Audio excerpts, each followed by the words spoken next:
सामाजिक रूप से, सामरिक रूप से उत्तरोत्तर प्रगति किया है और साथ ही 2024 के इस लोकसभा के चुनाव में उन सारे कामों को समाहित करते हुए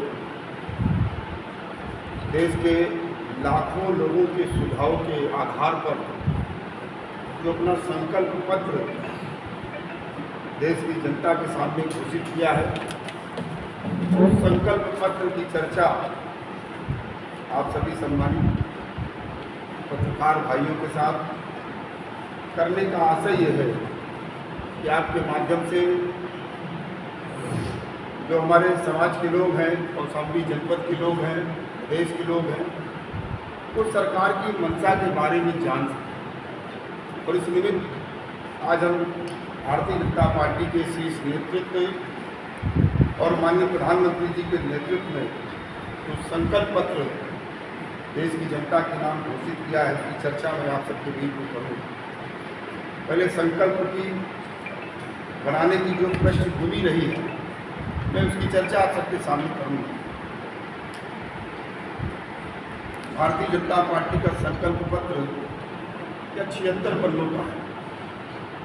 घोषणा पत्र समिति को करीब 15 लाख सुझाव मिले, इसमें नमो ऐप से 4 लाख और वीडियो से 10 लाख सुझाव मिले।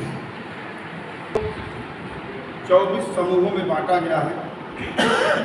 10 सोशल ग्रुप में गरीब, युवा, मध्यम वर्ग, मछुआरे, वंचित वर्ग, सीनियर सिटीजन, पिछड़े एवं कमजोर वर्ग शामिल हैं।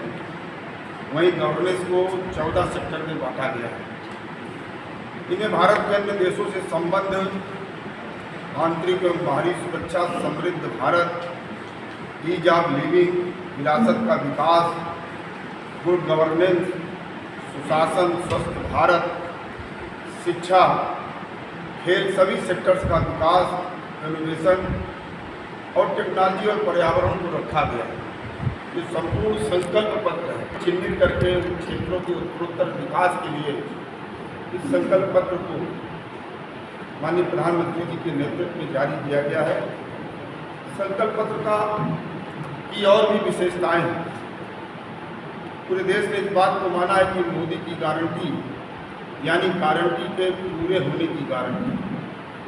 भाजपा जो कहती है उसे तो पूरा करती ही है, और जो नहीं भी कहती है उसे भी जनता के हितों को ध्यान में रखते हुए उसे पूरा करने का एक ऐतिहासिक रिकॉर्ड भाजपा का रहा है। आदरणीय प्रधानमंत्री श्री नरेंद्र मोदी जी के नेतृत्व में पेश किए जाने वाला यह संकल्प विकसित भारत की ओर एक लंबी छलांग लगाने वाला है। आज देश की जनता को विश्वास है, यदि मोदी की गारंटी है तो यह पूरा होकर के रहेगा। आदरणीय प्रधानमंत्री श्री नरेंद्र मोदी जी ने 2014 में, थोड़ा सा इसमें विस्तार में जाना चाहूँगा, वीडियो में निराशा का वातावरण, चारों तरफ भ्रष्टाचार का एक लंबा सिलसिला आए दिन हम सब लोग देखते थे, अखबारों की सुर्खियाँ होती थी। देश के जितने भी सांस्कृतिक चेतना के केंद्र हैं, उन सभी पर आतंकवादियों के द्वारा जबरदस्त बम विस्फोट हुआ करते थे। हमारे देश की सीमाएं असुरक्षित थी। आए दिन घुसपैठियों के द्वारा सीमाओं पर घुसपैठ होती थी, आतंकवाद प्रवेश होता था और देश के नागरिकों के अंदर एक असुरक्षा का भाव प्रकट हुआ था। लोगों का राजनीति और राजनीतिक दलों और राजनेताओं पर से विश्वास उठ गया। समाज का विभाजन हो चुका था। चौराहे चौराहे समाज के विभाजित हो गए।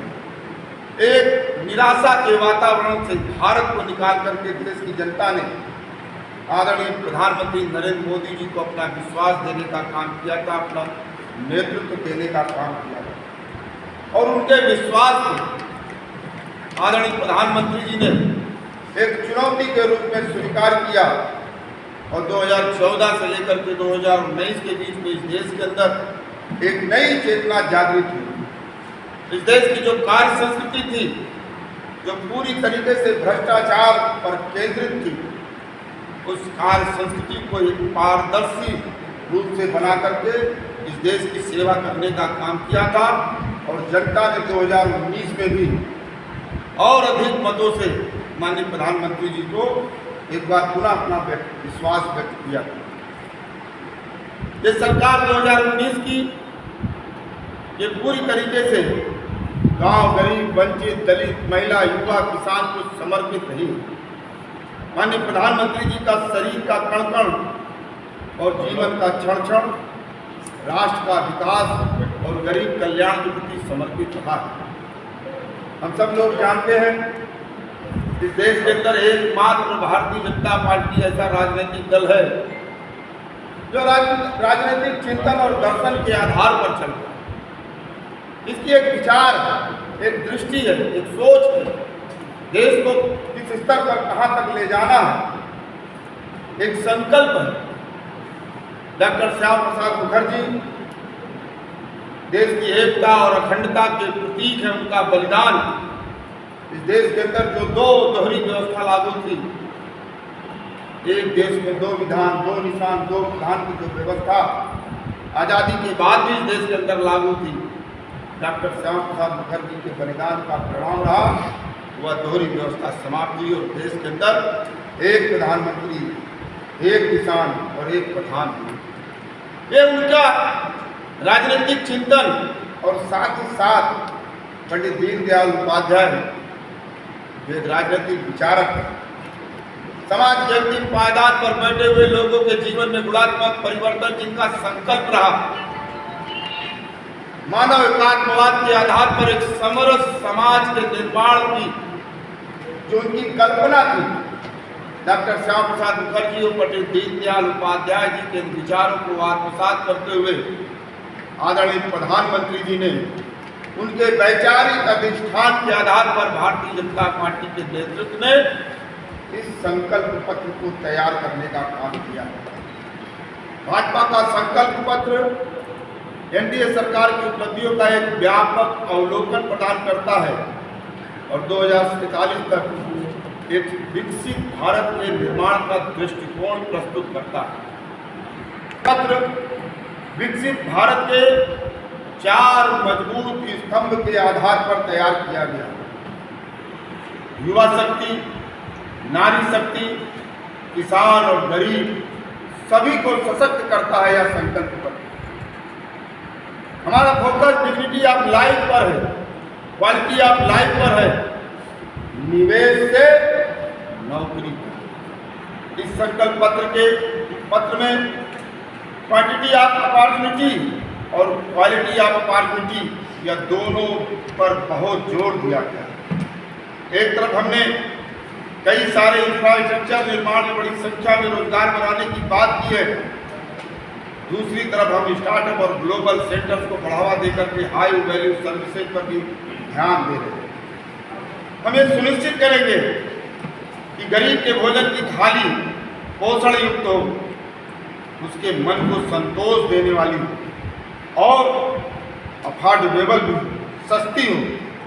मोदी की गारंटी है कि मुफ्त राशन की योजना आने वाले 5 साल तक जारी रहेगी, जो इस संकल्प पत्र देश के करोड़ों करोड़ों गरीब परिवार को एक भरोसा देने का काम करता है। अब भाजपा ने संकल्प लिया है कि जो 70 वर्ष की आयु से ऊपर के हर बुजुर्ग को आयुष्मान योजना के दायरे में लाया जाए, वो चाहे गरीब हो चाहे मध्यम वर्गीय हो। यही सबका साथ, सबका विकास का भाव है और यही भाजपा के संकल्प पत्र की आत्मा है। भारत आज वुमेन लीड डेवलपमेंट में दुनिया को दिशा दिखा रहा है। पिछले 10 वर्ष नारी गरिमा, नारी के नए अवसरों को समर्पित रहा है। आने वाले 5 वर्ष नारी शक्ति की नई भागीदारी भी होगी। हम सब लोगों का संकल्प है भारत को फूड प्रोसेसिंग हब बनाने का। इससे वैल्यू एडिशन होगा, किसान को फायदा बढ़ेगा, रोजगार के नए अवसर भी बनेंगे। ये food processing plant rural economy के नए ग्रोथ इंजन बनेंगे।